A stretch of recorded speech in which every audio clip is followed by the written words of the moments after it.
만일 우리가 그리스도와 함께 죽었으면 또한 그와 함께 살 줄을 믿노니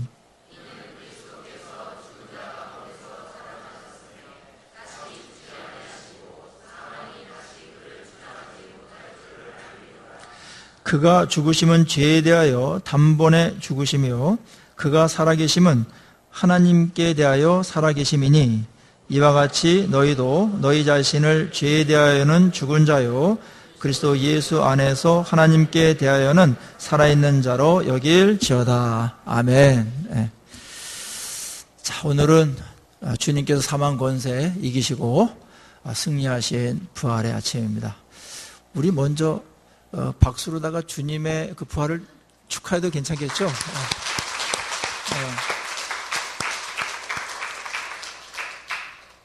죽음이 인간에게 다가왔을 때 그 공포와 그 두려움은 이루 말할 수가 없습니다. 인간이 이길 수 없는 인간의 한계로는 도저히 그 권세에서 빠져나올 수 없는 세력, 사망의 권세입니다. 어느 영웅 후골도 어느 지혜로운 자도 어떤 힘 있는 자도 어떤 권세자도 죽음 앞에는 다 무력했습니다. 하나 없이 끌려갔습니다. 다 죽음의 노예였습니다. 사망의 권세에 다 굴복했습니다. 그런데 유일하게 죽음을 이기신 분이 나타났습니다. 그것이 바로 예수 그리스도이십니다. 죽음의 권세를 이겼다. 이거는 인간의 역사와 삶에 획기적인 일이 벌어진 겁니다. 어느 다른 많은 종교들이 도덕이나 어떤 금욕이나 이런 삶에 대해서 이야기하는 것은 흉내낼 수가 있지만 다른 종교가 어느 종교 창시자도 흉내조차 낼 수 없는 게 있다면 예수님의 십자가의 죽으심과 그 다음에 부활하심입니다. 근데 이게 기독교의 핵심이에요. 핵심. 네. 다른 많은 사람들이 인간을 위한다고 했지만 그냥 이렇게 설명하고 본인이 그렇게 잘 살고 본을 보이고 이 정도였어요. 잘 가르치고 그것도 대단한 거죠, 인간으로서는. 그래서 존경받을 만합니다. 그렇지만은 우리 인간의 죄를 처리하지는 못했습니다. 그 죄는 인간이 처리할 수 있는 죄가 아니었기 때문에, 본인도 죄인이었기 때문에, 그래서 예수님만이 이 죄를 처리할 수가 있었습니다. 그리고 죄를 처리한 것이 그게 맞다, 옳다, 그리고 혜택이 우리에게 도달하기 위해서 주님이 그 사망 권세에서 이기심으로 모든 것들을 유효하게 만들었고 증명해 내셨습니다. 자, 오늘 로마서 6장에서는 예수님의 이 죽으심과 부활하심이 과연 우리에게 어떠한 영향과 의의가 있는가? 그리고 이것이 단순히 미래에만 벌어지는 것인가? 부활도 미래에 우리가 나팔 소리가 나고 예수님 재림할 때 다 부활하죠? 그거 우리가 믿습니다. 아마 영광스러운 그날이 될 겁니다. 그런데 그 부활이라는 거는 그때만 써먹는 거냐? 그렇지 않습니다. 역사적인 사건이면서 또 미래에 분명히 일어날 일이면서, 그리고 오늘날 예수님의 죽으심과 부활하심은 오늘을 살아가는 현재에도 우리에게 지대한 영향을 끼치고 그 혜택은 이루 말할 수 없음을 오늘 본문은 이야기해 주고 있는데, 이 부분을 많은 분들이 간과할 수가 있어요. 다 미래적인 거로 보고 믿었으니까 구원받고 다 미래적인 거로만. 그럼 오늘의 삶은 무슨 의미가 있겠어요? 그렇죠? 오늘의 삶도 굉장히 중요한 것이고 오늘의 이 영생의 출발로 인해서 영원한 그 생명까지 이어지는 거거든요. 오늘을 뛰어넘어서 있는 게 아니에요. 오늘하고 연결되어 있는 거예요. 자, 오늘 부활에 대한 이 부분을 우리가 제대로 인식하기 위해서는 십자가를 잘 이해해야 돼요. 그래서 앞부분에 바울 사도도 이 십자가의 의미와 또 십자가의 죽으심이 일어났을 때 그를 믿는 자에게 무슨 일이 벌어졌는가, 어떤 일이 벌어졌는가, 이거를 우리에게 아주 설명을 논리적으로 함으로 상기시켜주고 있습니다. 첫째는 이 죄 문제가 우리에게 너무나 심각한 문제인데 예수님께서 이 죄 문제를 해결하기 위해서 죽으셨잖아요. 그때 이 십자가를 지심으로 우리의 죄를 범한 어떠한 죄에 대한 형벌, 그 다음에 죄를 졌을 때 가졌던 죄책감, 죄책, 그거로부터 우리를 완전히 자유롭게 해주셨어요. 그거 대신 받으셨기 때문에 믿는 자들은 어떤 죄를 졌든지 얼마나 자주 졌든지 상관없이, 얼마나 무겁고 얼마나 자주 졌는가 상관없이 예수님의 죽으심과 죄에 대한 대가를 지불함이 너무나 넘치도록 하셨기 때문에 예수를 믿는 자는 어떠한 죄인도 다 용서받게 되는 줄로 믿습니다. 이게 복음이에요, 복음. 복음입니다. 그런데 죄를 용서받는 것은 이해가 되는데 죄를 지은 것을 용서받은 다음에 또 죄 짓는 문제, 이거는 어떻게 처리되며 우리는 어떻게 이 죄를 이길 수 있는가? 이 부분이 또 다른 문제로 다 실제적인 현재에서 삶에 우리에게 다가오는 이슈 아닙니까? 다들 괴로워하죠? 자, 이 문제를 오늘 잘 짚고 넘어가야 됩니다. 자, 예수님께서 죽으셨을 때 믿는 자들은 어떤 상태에 있냐면은 예수님하고 영적으로 연합관계에 들어가요. 연합관계. 예수님이 대표성을 띠면서 예수님이 한 것이 우리도 한 것처럼 여기게 돼요. 예를 들자면 외무부 장관이 독도 문제를 놓고서 일본과 협상을 해가지고 거기에 어떤 협상을 했으면 우리의 동의나 이런 거 다 받지 않았어요. 근데 그 혜택은 우리 온 국민들이 이렇게든 저렇게든 대표성을 가지고 갔기 때문에 영향을 받게 되는 거죠. 세종대왕이 우리 대한민국의 조선의 국토를 좀 이렇게 저쪽 두만강까지 넓혀놨기 때문에 우리가 그 혜택을 누리는 것처럼 그런 일들이 있는 거예요. 그래서 오늘 그 십자가의 이 부분을, 예수님의 십자가의 이 사건을 우리랑 연결시키는데 사도 바울은 두 가지로 연결시키는데, 하나는 예수님께서 죄에 대하여 죽으셨듯이 너희들도 죄에 대하여 죽었다, 이겁니다. 믿을 때. 이게 진짜 어려운 얘기예요. 근데 예수님하고 연합됐기 때문에 우리도 거기 같이 묻어 들어간 거다, 이렇게 생각하시면 될 것 같아요. 자, 죄를 저지르면 그거 해결한다는 게 얼마나 어려운지 몰라요. 엄청나게 복잡합니다. 그리고 그 자리가 뭐든지, 대통령도 탄핵하는 판에 죄를 지면은 어떤 것도 죄에 대해서는 다 책임을 져야 되는 거예요. 세상 법도 그래요. 공정한 나라에서는 지위고하를 막론하고 많은 선행을 했다, 1000가지 선행했더라도 한 가지 죄를 저지르면 한 가지 죄에 묶여서 감옥 가고 사형도 당하고 그러는 겁니다. 이 죄의 무서움이죠. 근데 인간은 알게 모르게 이미 죄를 다 저질러 버렸어요. 그때 이 죄값으로부터, 이 무서운 형벌로부터 우리가 자유로워져서 죄 없다 선언을 받으려면 바로 그게 의로워졌다, 그 말인데 법적인 용어예요. 죄 없음, 무죄 판결을 받는 그런 상황이 되려면 어떠한 일을 해야 될까요? 죄진자가, 죄진자의 입장에서는 죄값을 다 치르면 됩니다. 만약에 형량이 너는 살인을 했기 때문에 15년을 살아야 된다, 그러면 15년을 복역하고 나오면 그 죄로부터 자유로워져요. 물론 빨간 줄이 거의 있겠지만 다시 재판을 받거나 형무소를 가거나 검사나 경찰을 무서워할 필요가 없게 되는 거예요. 그렇죠?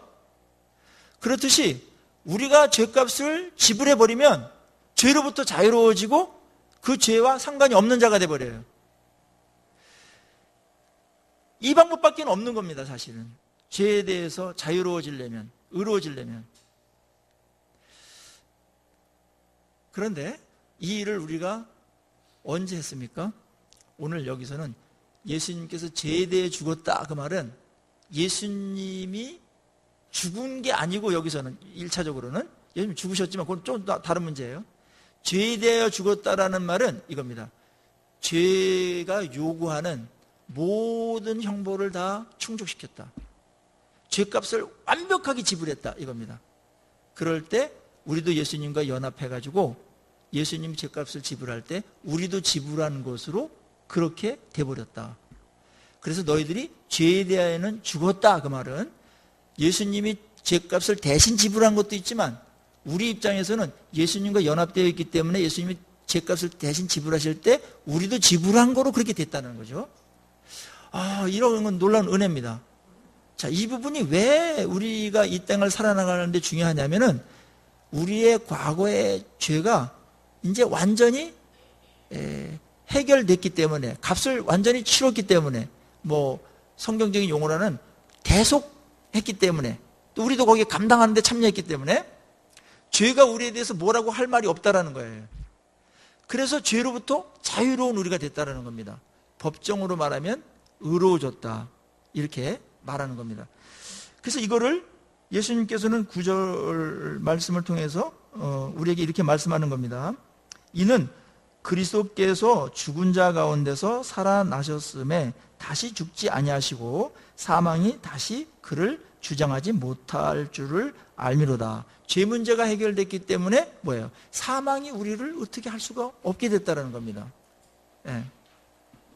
자, 또 다른 하나는 우리가 죄에 대하여 죽고 예수님께서는 십자가에 못 박힘으로 당신이 죽으셨어요. 네. 여기 보면은 어떻게 되냐면 우리가 옛사람이 예수와 함께 십자가에 못 박혔다 그렇게 말하고 있습니다. 우리의 자아가, 인격 전체가 예수님이 십자가 못 박힐 때 죄값을 지불해서 우리가 죽었고, 그 다음에 예수님께서 십자가에 죽은 것은 또 다른 의미가 하나가 있는데 이제 요게 헷갈리기 때문에 이제 성경에 좀 애매한 부분들이 생기게 되는 겁니다.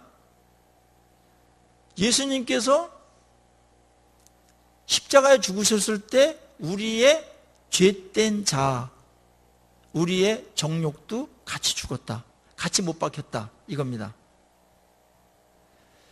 자, 이거는 한 번 죽은 거라고 되는 게 아니고 날마다 자원함으로 죽어야 되는 거예요. 그래서 바울이 나는 날마다 죽노라 그렇게 말했고, 갈라디아서 2장 20절에는 내가 그리스도와 함께 십자가 못 박혔나니 그런즉 이제는 내가 산 것이 아니요 오직 내 안에 그리스도께서 사신 것이라.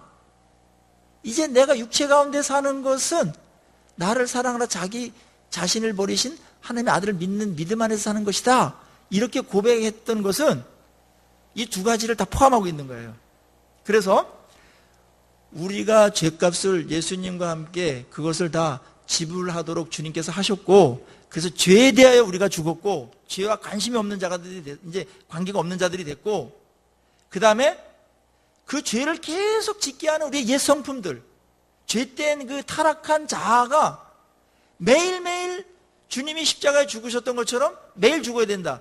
자원적으로 죽어야 죽는 죽음입니다.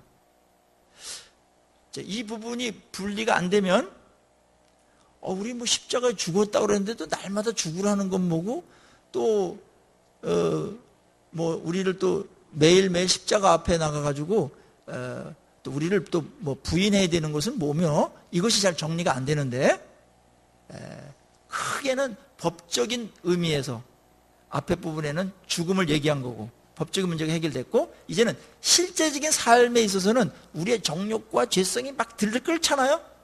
구원받았음에도 불구하고, 성령이 계심에도 불구하고, 거듭났음에도 불구하고, 이 문제를 어떻게 처리하는가? 예수님과 함께 십자가에 못 박아야 된다는 겁니다. 우리의 정욕을 못 박아야 된다는 겁니다. 그거는 자원함으로 죽을 때만 죽여지는 거예요.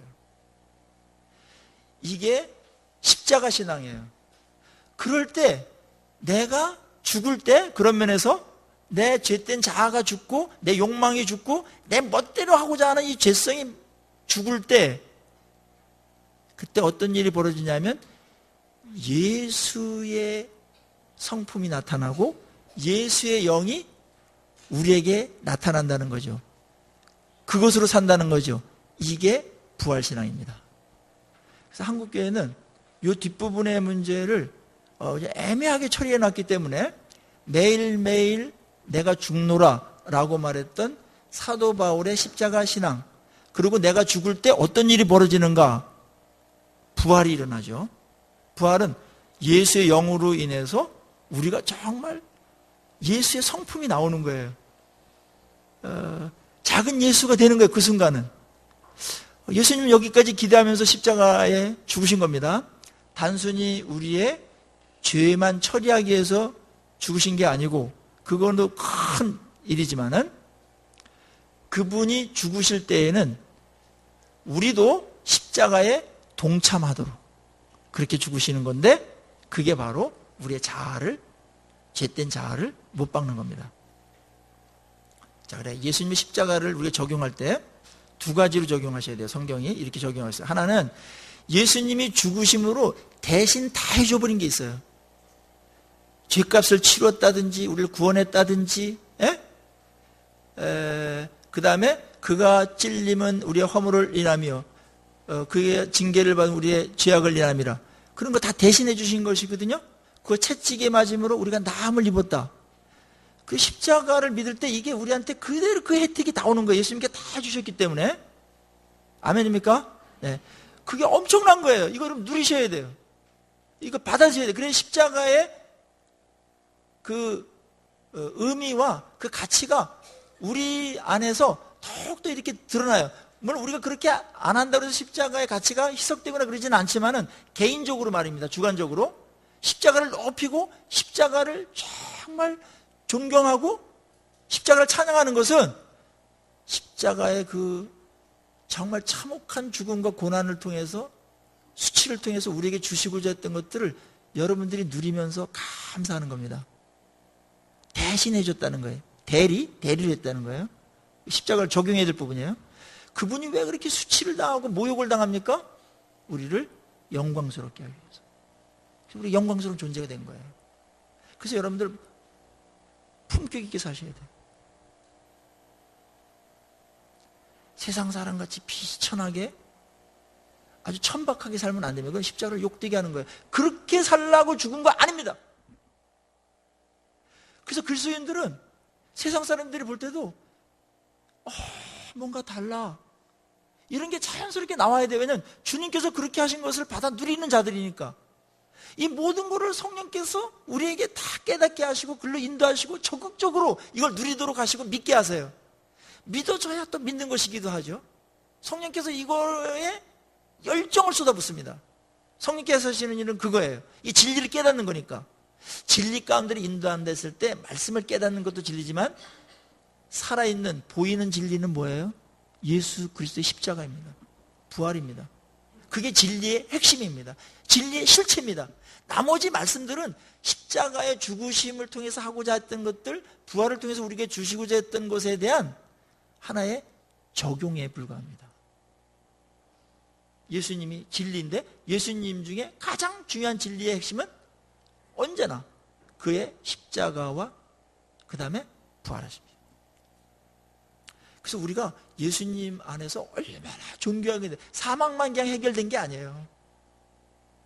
존귀함을 더해피려고 그렇게 주님께서 하신 겁니다. 그 다음에 십자가에 대한 또 다른 적용은 대신해 준 것뿐만 아니라 십자가에 동참하는 면에서 우리가 적용할 게 있어요. 그게 뭐냐면 우리의 십자가를 지는 겁니다. 나의 십자가가 있잖아요. 하나님 나에게 주신 하나님의 뜻이 있죠? 그거 짊어져야 되는 거 짊어지면서 가는 겁니다. 뿐만 아니라 오늘 여기 본문에 나와 있는 이 말씀하려고 하는데, 우리의 정욕과 우리의 죄됨을 십자가에 못 박는 겁니다. 근데 이거는 날마다 적용해야 되는 겁니다. 날마다. 그럴 때 예수의 성품이 나타나고 성령께서 우리가 죽는 것만큼 비례해서 엄청나게 성령께서 우리에게 충만해질 수가 있는 겁니다. 이게 안 된 상태에서 성경 공부를 하는 것도 그렇게 별 의미가 없어요. 이게 안 된 상태에서 기도하는 것도 여러분의 변화에 별 도움이 안 돼요. 핵심이기 때문에. 본질이에요. 내가 십자가에 못 박히고 죽는 것, 거기에 동참하기 전까지는 어느 누구도 변화가 일어나지 않아요. 종교적인 변화는 일어나요. 그냥 겉으로 드러나는 거는 약간 변해요. 조금 달라지고 이럴 수 있어요. 그렇지만 우리의 본성의 변화는 일어나지 않습니다. 이거를 사탄이 많이 속였어요. 그래서 본성이 변하는 이 부분은 신경 쓰지 못하게 하고 다른 것으로 많은 것들 변화를 시도하려고 거기에 헌신하고 노력하도록 그렇게 성도들을 속이는 부분들이 많이 있었습니다. 우리 자신이 경험하는 것 아닙니까? 그렇게 기도했는데, 그렇게 말씀을 연구했는데 죄 짓는 거는 비슷하고 이기적인 거 하나도 안 변하고 뭐 할 때 그냥 차 지나갈 때 좀 새치기만 해도 그냥 분노가 막 일어나가지고 뭐 막 나오고 막 이러는 것들이 편하지 않았어요. 약간 이런 건 있어요. 일반 은총적인 면에서 교육을 하면은 약간 가다듬어지는 건 있어요. 그거는 다른 교육에서도 가능하고 다른 종교에서도 가능한 겁니다. 그런데 본성은 변하지 않습니다. 상황이 주어지면 또 나오고 또 반복하게 되고 그렇게 됩니다. 이거는 금욕을 한다고 되는 것도 아니에요. 이거는 고행의 길을 걷는다고 되는 거 아닙니다. 이거는 본성에 대한 문제이기 때문에. 이게 물리적인 변화가 아니라 우리 인격에 이 화학적인 변화가 일어나야 되는 거죠. 그거는 뭐냐면 내가 확 죽는 거예요. 그래서 뭔가 죄된 어떤 일이 있을 때 내가 죽어버리는 겁니다. 죄에 대해서 반응을 하지 않는 겁니다.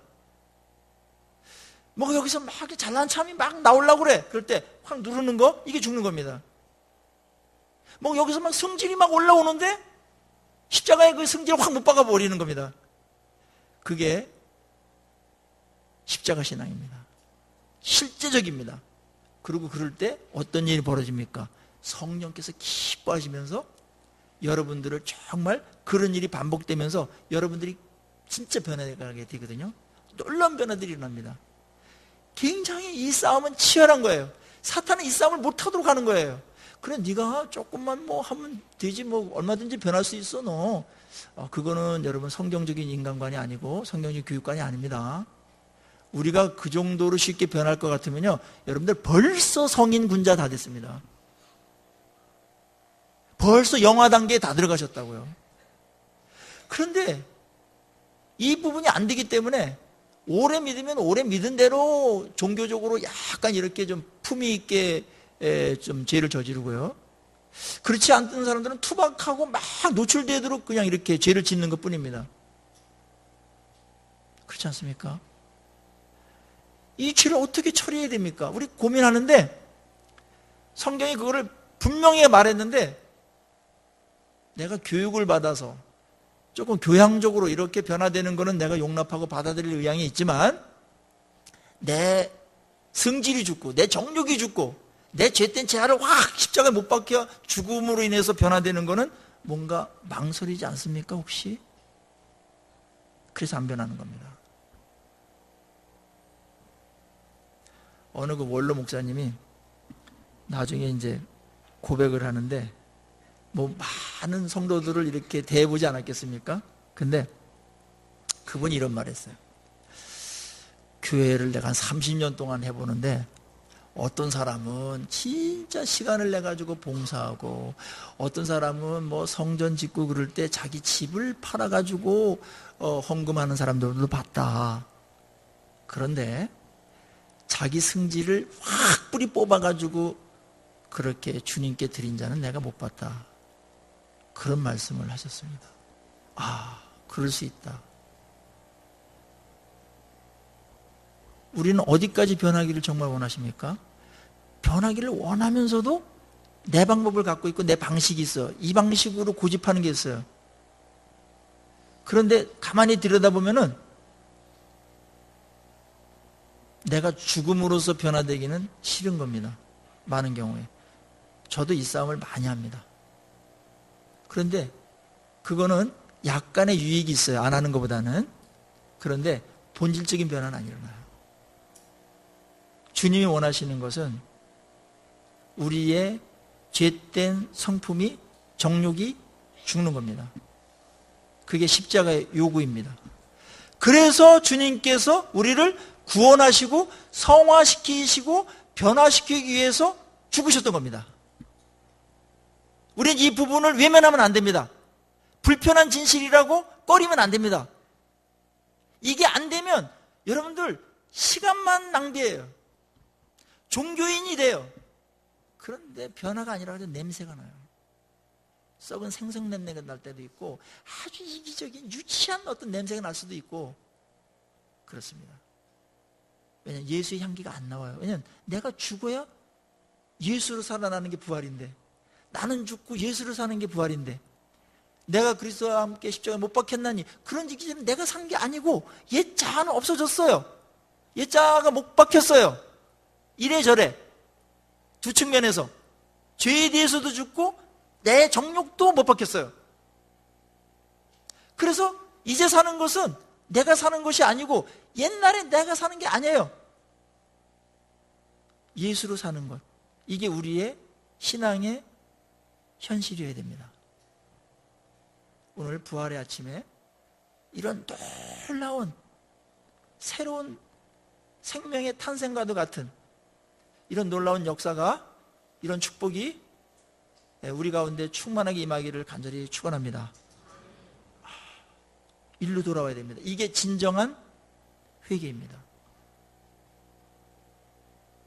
그래서 매일매일 어떻게 이렇게 살아갈 때 죄 문제가 나오거나 유혹의 문제가 나오거나 자기 주장을 막 해가지고 이기적인 어떤 그런 생각이 막 있을 때, 분노가 막 찼을 때 그걸 죽여야 됩니다. 십자가에 못 박아야 됩니다. 그때 성령께서 너 정말 잘했다, 그러면서 성령의 기쁨과 그 부활의 영광과 부활의 그 생명력이 내 영혼, 내 마음 가득하게 찹니다. 제가 이거 간증을 할까 말까 하다가 그래도 우리 성도님들이니까 해야 되겠습니다. 이번에 노예를 하는데요, 제가 이제 노예장으로서 마지막 설교를 하고 그 다음에 이제 성찬식을 하려고 딱 하는데 어느 한 분이 뭐 가끔 그러시는 분인데, 노회장님 축도하고 하세요. 그래서 원래 이렇게 했는데요, 그렇게 하는 겁니다. 혼자 다 하는 거 아닙니다. 여기 앞에서 그러시는 거예요. 그래서 이게 뭔가 나 당황스러워가지고, 근데 여기까지 한번 줘 박을까 말로 이게 육이에요. 알았죠? 이게 죄입니다. 그러면은 연세도 드셨고 근데 분위기가 다 지금 기다리는데 성찬식은 엉망진창이 되겠죠. 내가 성령님 제 정욕과 이걸 죽입니다. 그리고 딱 삼켰어요. 그러고 이제 했어요. 약간 흐트러짐이 있었어요. 그게 자꾸 생각나더라고요. 이건 무례함이기도 하고 도대체 이게 뭔가 막 이런 생각이 막 들었어요. 그래, 그것도 죽이자. 지금 제가 얘기하면서도 그를 고발하고 또 난 잘났다, 이것도 육이에요 사실은. 그러게 되네요. 이게 아주 틈틈이 들어와요. 이게 참 괴로워요 이게. 그래서 날마다 순간마다 성령으로 깨어 있어야 됩니다. 그러면 여러분들의 삶이 얼마나 성령께서 이끌어가는지 몰라요. 단순해요. 나는 죽고 예수로 산다. 네, 제가 그 이중표 목사님 얘기 자주 하죠. 그분이 시골 교회에 전도사로 갈 때였습니다. 한신교회라고요. 기장 쪽인데 자유주의 신학이 팽배한 신학을 갖고 있는 교단이거든요. 근데 거기서 굉장히 복음적인 교회가, 모교회와 같은 아주 교회가 생겼는데 이제 이중표 목사님 세운 교회였어요. 근데 어떻게 저분이 저런 자유주의 신학 분위기 속에서 저런 복음적인 교회를 세울 수 있을까? 다들 교회가 궁금했거든요. 근데 그분의 간증이 이거였습니다. 시골 교회에 이제 전사로 갔는데 거기 한 장로님이 9명인가 그 목사님을 바꾼 그런 장로님이 한 분이 버티고 있었어요. 완전 터줏대감이 있으셨어요. 그분이 잘못됐다는 거 아니에요. 그건 상황은 몰라요. 누가 잘못됐는지 몰라요. 9분 가신 분이 잘못해서 간 건지 이분이 잘못해서 간 건지는 모르는데 합의해서 간 건지 몰라요. 근데 이분이 가면서 그 얘기를 다 듣고 내가 이번에 가가지고 저 장로 완전히 내가 싸워가지고 이겨버려야 되겠다. 그래야 그 교회를 든든히 세우는 거다. 이러면서 작심하면서 갔어요. 갔더니 딱 보니까 살아보니까 만만치가 않아요. 그리고 노하우도 너무나 많아가지고 밀리고 있어요. 자기 밀리고 있어요. 그래서 어느 날 이 교회를 고치고 그 장로를 고침으로 이 교회가 건강하고 평안하게 만들려는 마음은 사라지고 이제 목회 못하겠다 이 생각이 들었습니다. 그래서 새벽 기도마다 계속 기도했어요. 하나님 저 장로님 딴 데로 가게 해주십시오. 딴 데로 가야지 저는 목회를 못하겠습니다. 계속 이제 막 기도를 많이 했는데 하나님께서 마음에 이런 음성이 와서 박혔습니다. 갈 데가 없다. 그러면 하나님 저는 어떡합니까? 그때 하나님이 네가 죽어라 그랬어요. 그렇습니까? 하나님 저 죽기 싫은데요. 네가 죽어야 된다. 그래가지고 그때 진짜 죽었답니다. 장로님께 확 죽었답니다. 그러니까 싸울 일도 없고 여태까지 많이 해본데 다 대들고 뭐 이리저리 공격도 하고 아닌 것 같으면서 묘하게 이렇게 하고 그랬는데 이 전사님은 혈기도 많은 젊은이인데 너무나 죽으니까 다르게 본 겁니다. 그 다음서부터 이 장로님이 변해가지고 그 교회가 진짜 평화롭고 아름답고 건강하게 세워졌다는 거예요. 그 일이 있은 다음에 이제 서울로 오게 됐는데 그때부터 한신교회 세웠는데 나는 죽고 예수로 산다. 항상 그 철학 갖고 그 말씀 갖고 핵심 갖고 한 거예요. 그래서 별세 신앙이라는 독특한 그 복음적인 신학을 구축해 놨습니다. 그분이. 핵심입니다. 이게 얼마나 세냐면 자유주의 신학에 뚫고 들어가서도 해방신학 뚫고 들어가서도 복음적인 교회를 세운 거예요. 바로 이겁니다. 바로 이겁니다. 이제 우리는 예수님 때문에 죄 문제가 해결됐을 뿐만 아니라 그분의 부활하심으로 인해서 죽음을 이기고 영생에 들어가고 하나님의 자녀라는 신분이 완전히 격상된 영화로운 단계에 우리가 신분이 되어 있습니다. 근데 오늘날의 삶은 그 신분에 걸맞지 못해요. 이 싸움은 계속돼야 되는데 그럼 우리는 어떻게 해야 되는가? 오늘 11절은 또 이렇게 우리에게 말씀하고 있습니다. 한번 같이 한번 11절 읽어보겠습니다. 시작. 이와 같이 너희도 너희 자신을 죄에 대하여는 죽은 자요 그리스도 예수 안에서 하나님께 대하여는 살아있는 자로 여길지어다. 아멘. 죄에 대하여는 죽었다. 그리고 내가 십자가에 못 박혔다. 이거 계속 인정하라는 거예요. 에? 인식하라는 거예요. 의식화하라는 겁니다. 너는 이제 죄에서 완전히 자유의 몸이 되고 죄값을 치르고 나온 자야. 그런데 너 다시 감옥 같은 생활 하겠어? 감옥으로 돌아가겠어? 그럴 수는 없잖아요. 그걸 계속 생각하라는 겁니다. 여러분의 신분과 법적으로는 완벽하게 돼버렸기 때문에 그리고 실제적인 삶에서는 여러분의 변화된 이 죄 문제에 해결된 자, 의로운 자, 죄를 청산한 자, 그리고 십자가에 못 박힌 자, 이거를 계속해서 인식하라는 거예요. 그거는 되돌아갈 수 없지 않습니까? 예를 들자면 결혼한 사람이 말입니다. 결혼 전에는 내 멋대로 하잖아요. 결혼하면 이제 내 멋대로 할 수 없잖아요. 특별히 남녀를 만나는 일에 대해서 내 멋대로는 절대로 할 수가 없잖아요. 그런데 결혼한 뒤에도 그 옛날 생각이 나가지고 옛날 그냥 그 습성대로 내 멋대로 하면은 그게 과정이 깨지잖아요. 글로 돌아갈 수 없듯이. 그리고 형을 살고 나온 사람이 형무소를 그리워해가지고 그 길로 들어가려고 하지 않듯이 우린 변했다라는 겁니다. 법적으로 완전히 변했어요. 법적으로 변한 거를 인식하셔야 돼요.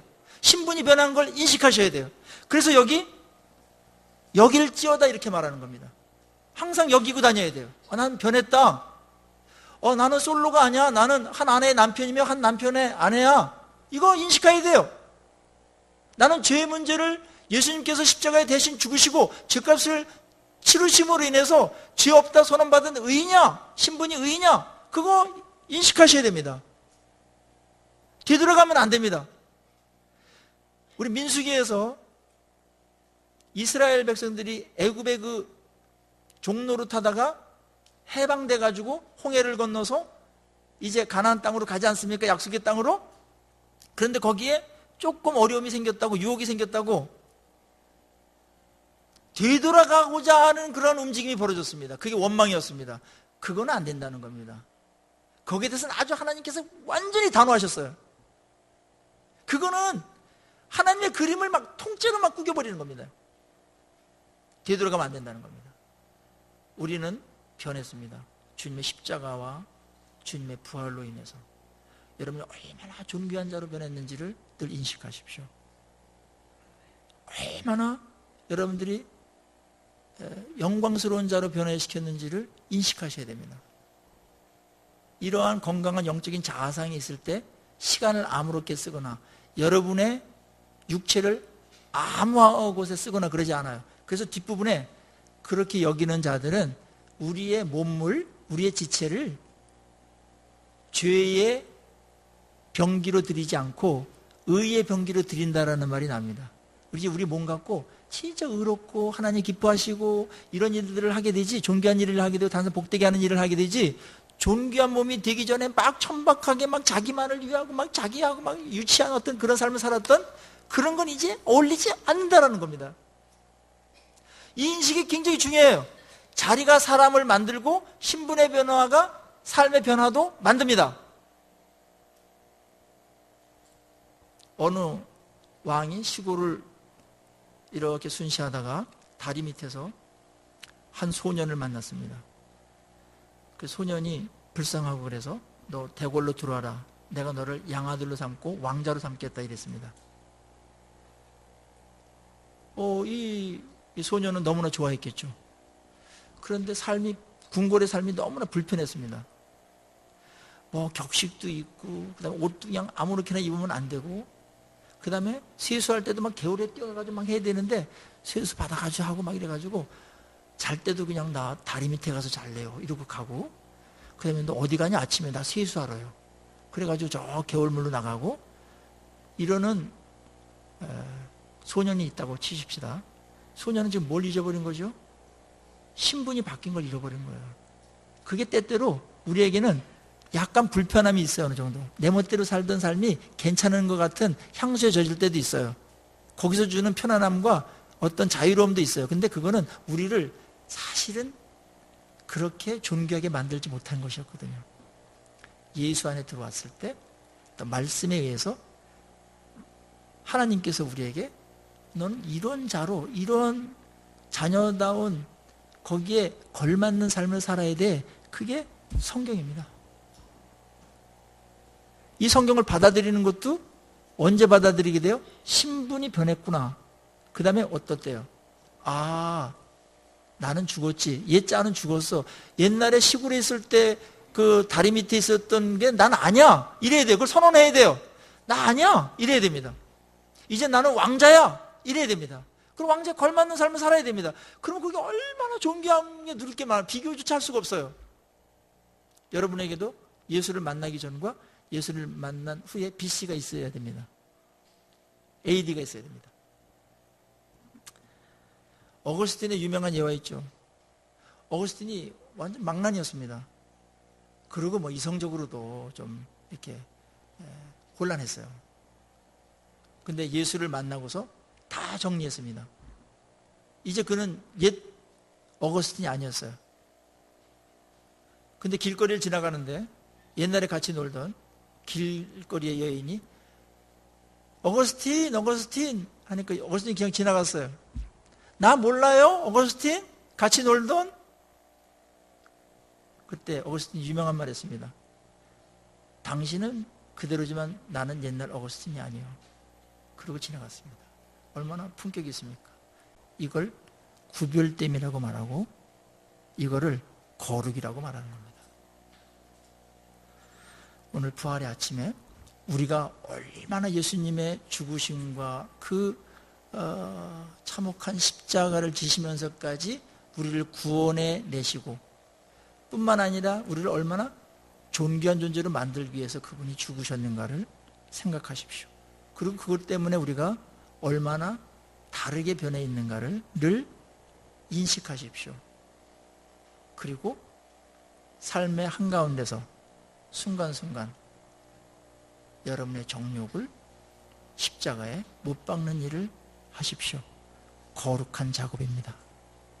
그리고 여러분의 원석 덩어리를 하나씩 하나씩 깨면서 옥으로 다듬는 그런 시간이 바로 내 정욕을 십자가에 못 박는 것입니다.